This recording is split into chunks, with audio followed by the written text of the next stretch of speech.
All right, so hopefully everyone can see this and hear me as well. My name is Ali Karnaz. I'm your communications director for the Florida Young Democrats.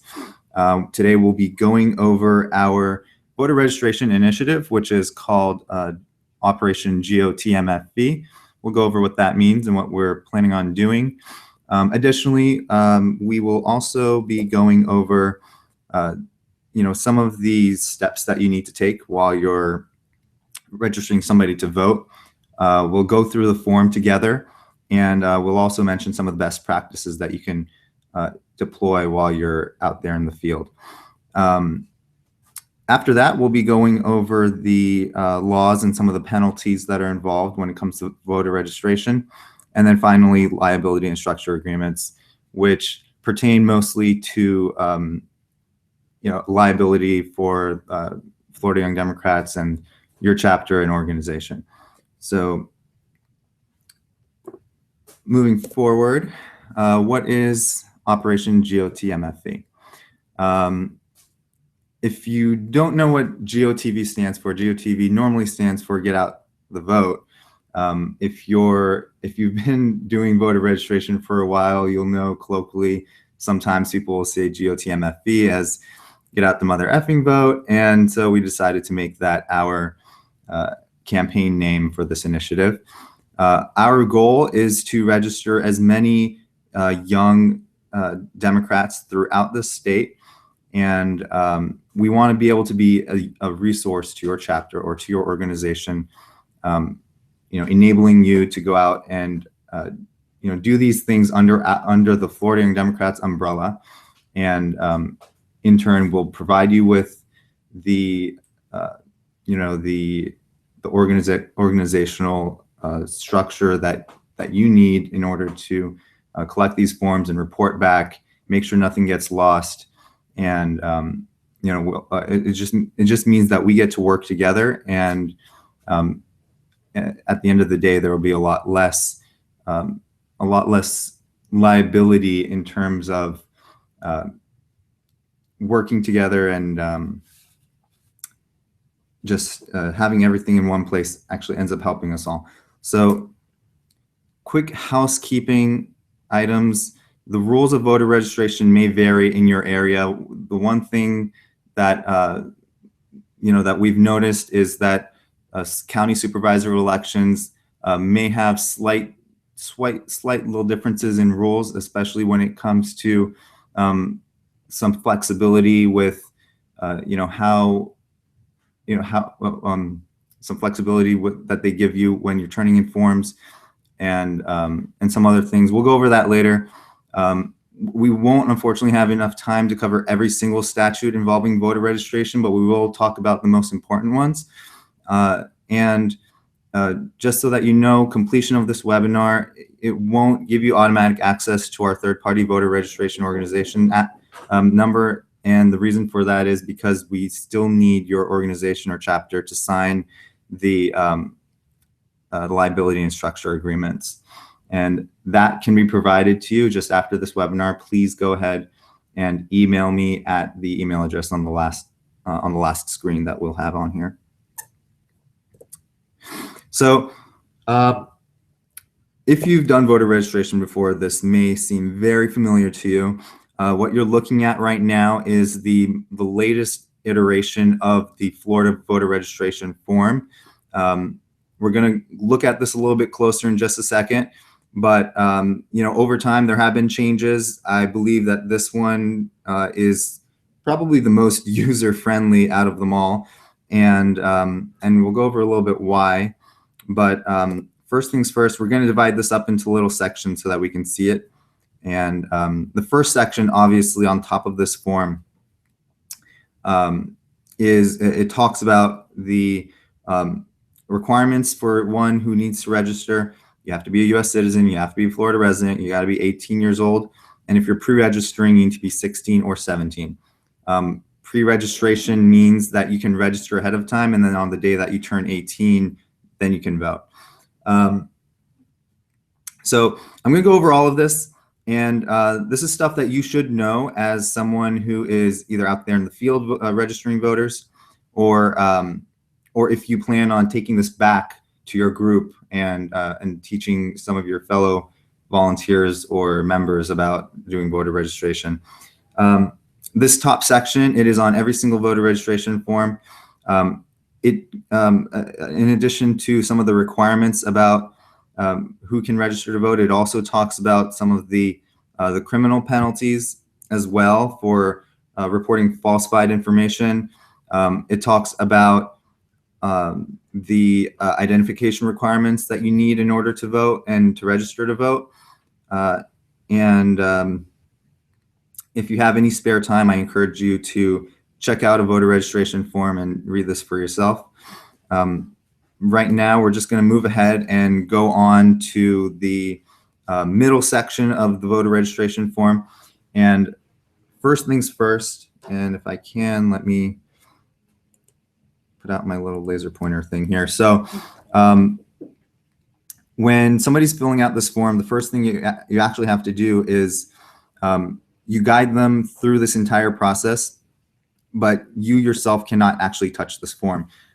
It is against the law for you to make any marks on this form without, you just can't make any marks on this form. What you need them to do first and foremost is to recall whether or not they've already registered to vote.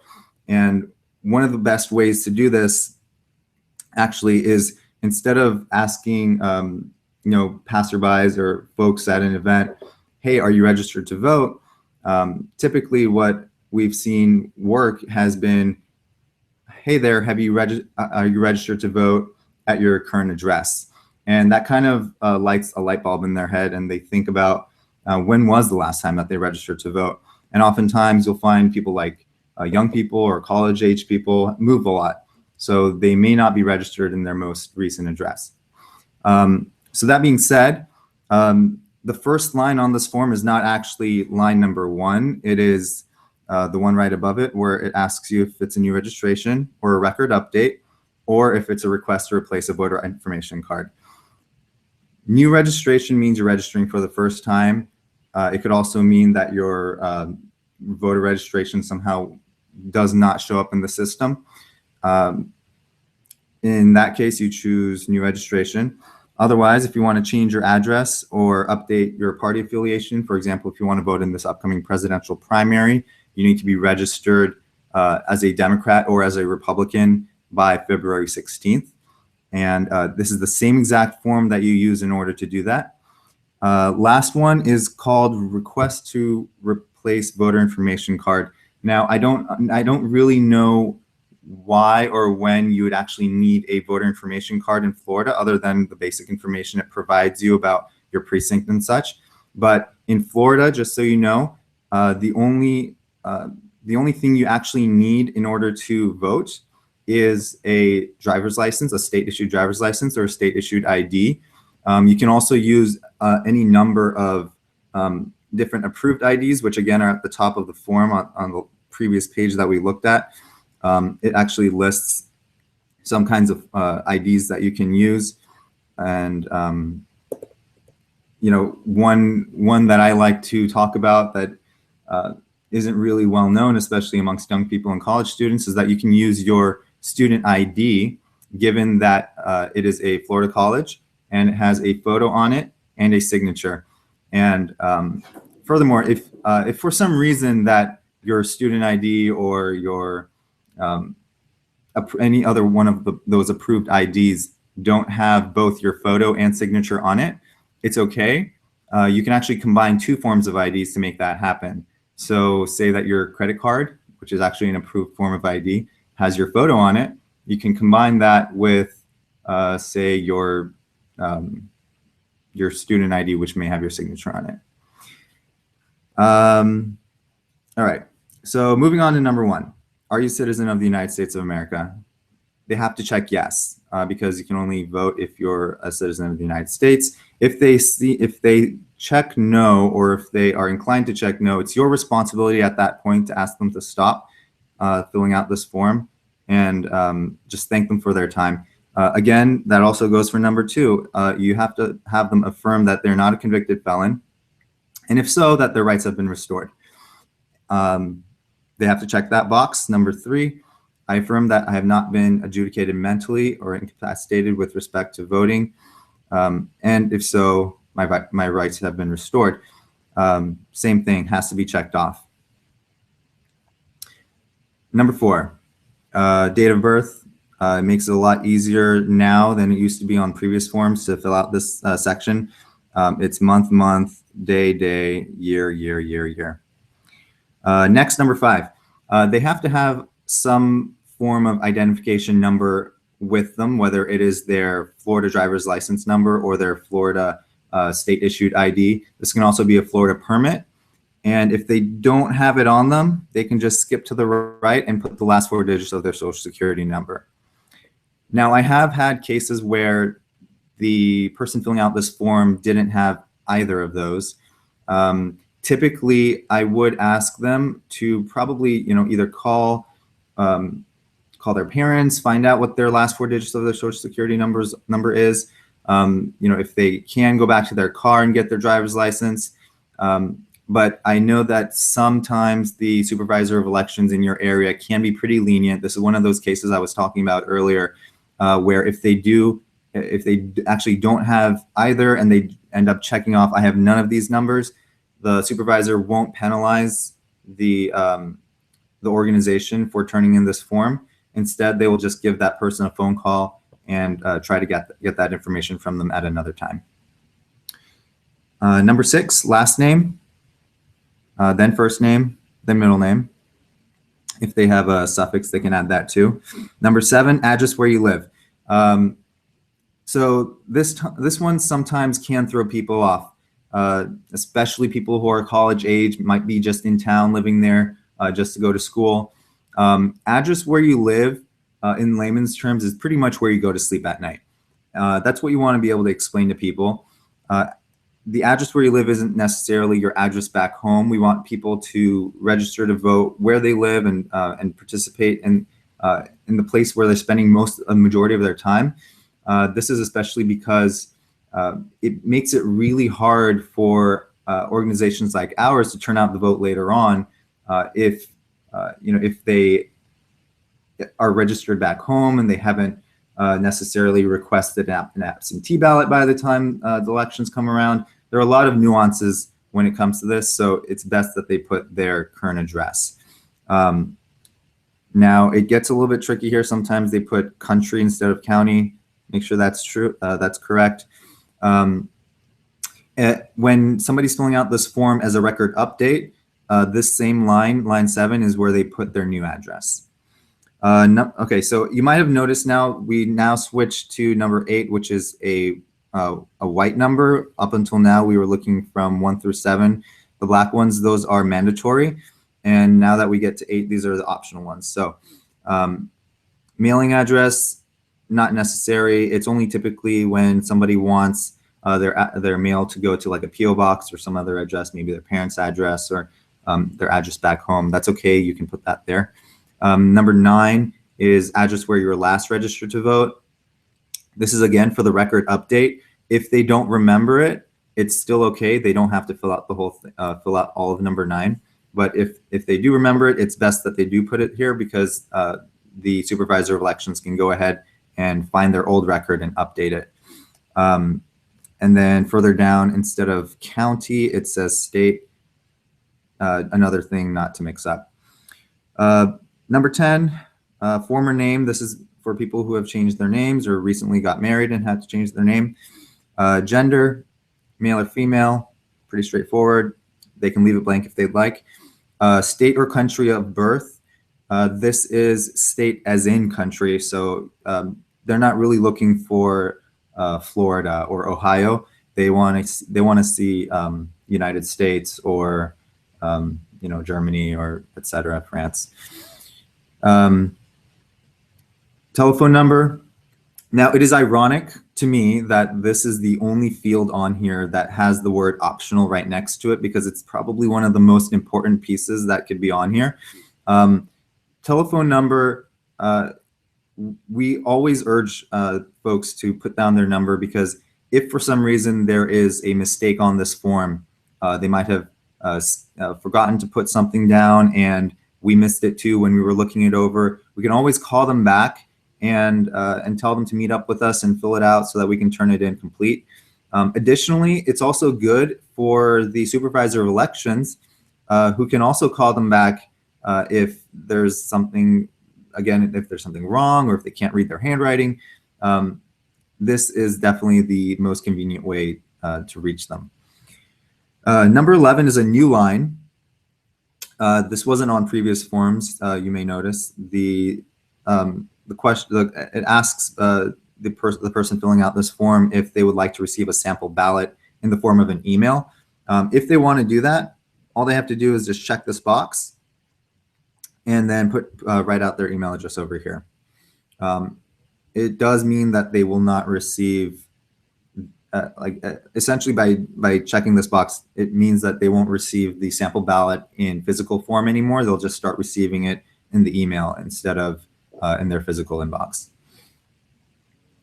All right, I hope I'm keeping up with, everyone's keeping up with me here. So we're gonna move down to the bottom of the front of the voter registration page. So this is where it kind of gets a little bit fun, because now we get to ask them what party they want to register with. Now, even though we are the Florida Young Democrats, we're not supposed to influence anybody in choosing this option, or any of the other options for that matter, on this page, on this entire form. The thing that we need to explain to voters here, because oftentimes they'll be inclined to just choose no party affiliation, is that by and you can probably repeat this verbatim, is that the Florida law, the way that Florida works is that we are a closed, what's called a closed primary state. And in a closed primary state, you cannot participate in the primary elections of a political party unless you are registered with that political party. Now, that being said, if one chooses that they do not want to be in that political, in any of these political parties, they can choose no party affiliation, and it doesn't mean that they won't necessarily have any ballot waiting for them during a primary election. Sometimes there are nonpartisan races that occur in those elections. There could be also ballot initiatives, referendums, and things of that nature. So,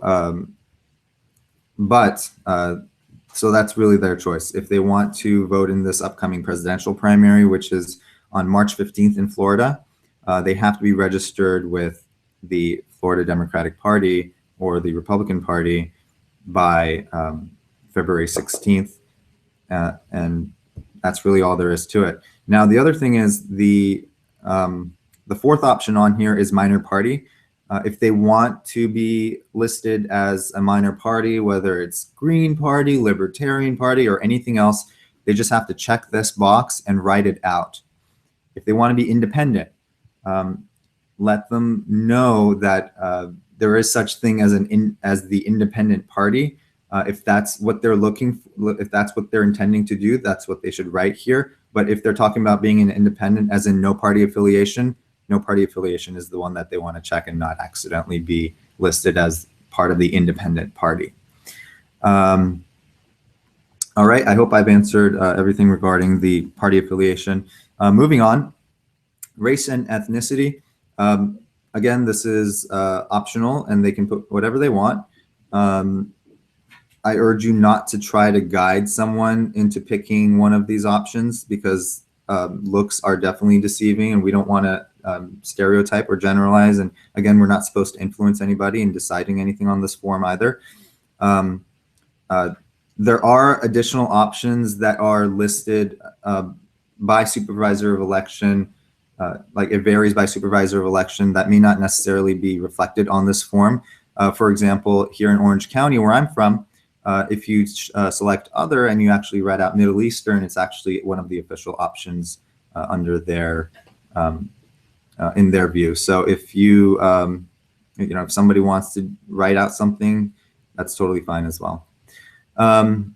So this next part, really, if any of these are applicable, they can do it. if they're an active duty uniformed services or merchant marine member, if they're a spouse or dependent of an active duty uniformed services or merchant marine member, or if they're a U.S. citizen residing outside of the United States, they can check any of these boxes.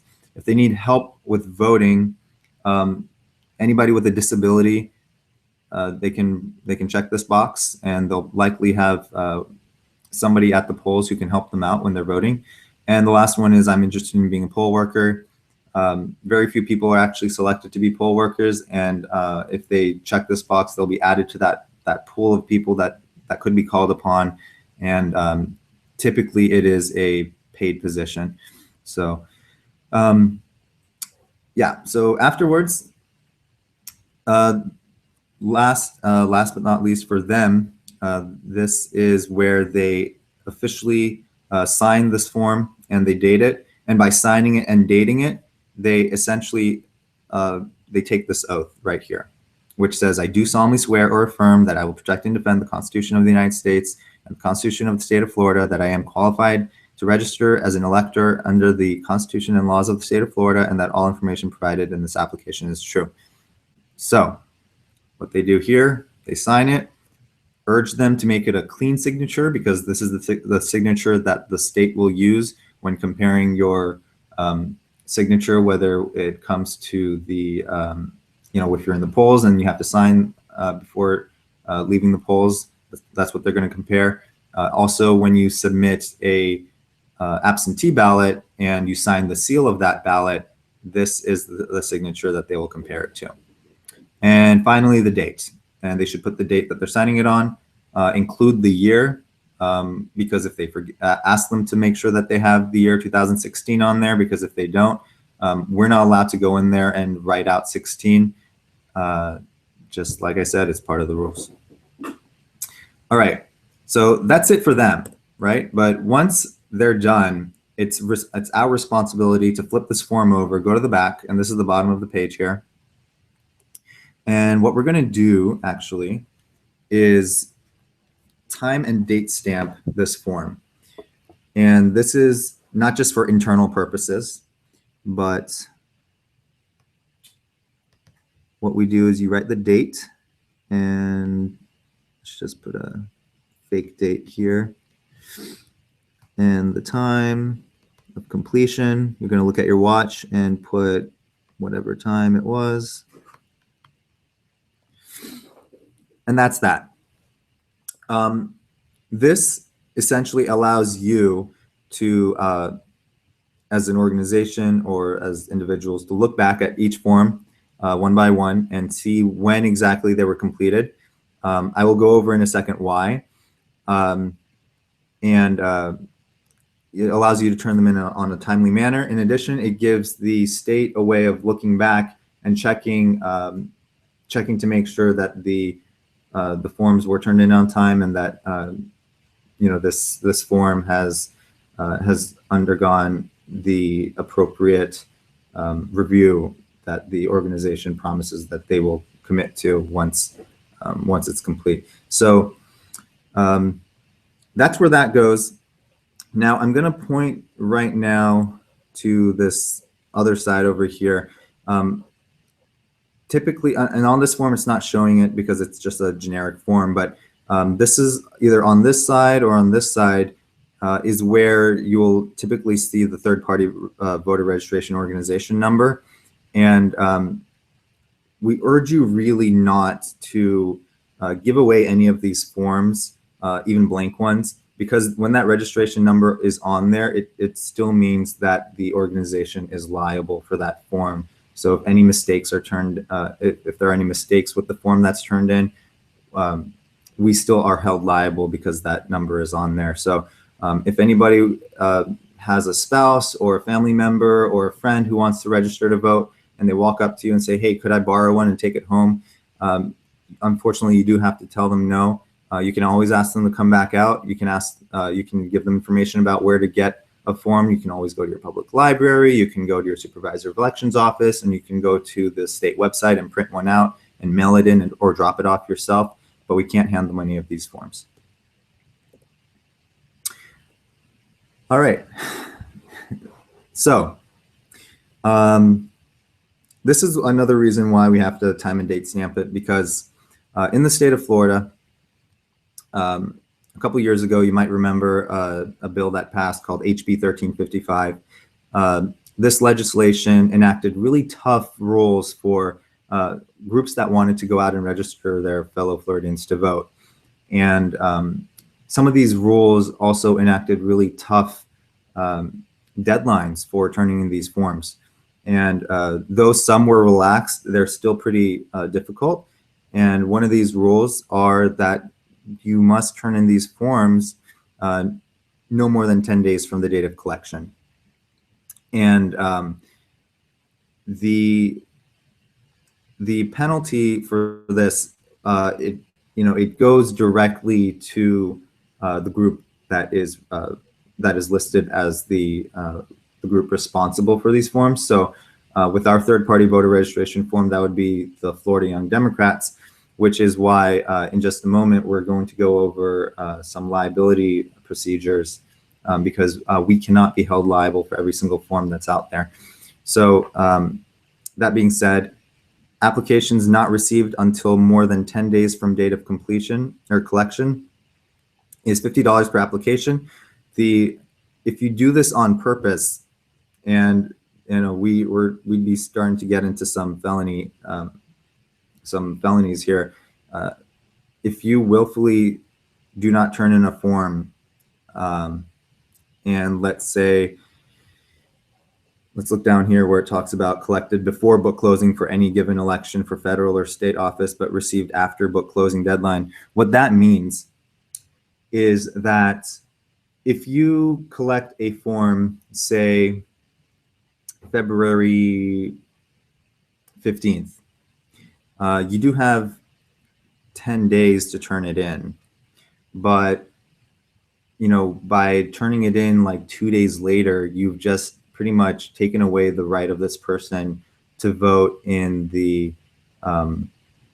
presidential primary. So we want to stay away from doing anything like that. We want to turn in all these forms as quickly as humanly possible. Who knows what could come up that might inhibit you from turning in these forms. There could be bad weather, there could be a holiday that we weren't thinking of, anything, your car might get broken, who knows. We just want to turn in all of these forms as quickly as possible. Application never submitted, $500 per application, willful act $1,000. Like, we're getting into some serious fines here that we really definitely want to avoid. And all of this is, again, at the end of the day, we just want to register as many young Democrats as possible, young folks as possible to participate in this election. And it'd be best if we avoided any fines. And so this next section talks more to your organization or chapter. If you are interested in participating in this campaign, the chapter or organization will be given our 3 PBRO number, given that they have agreed to the liability and structure agreements. The liability agreement essentially says that the Florida Young Democrats won't be responsible for any of the fines or penalties incurred while your group was out registering voters.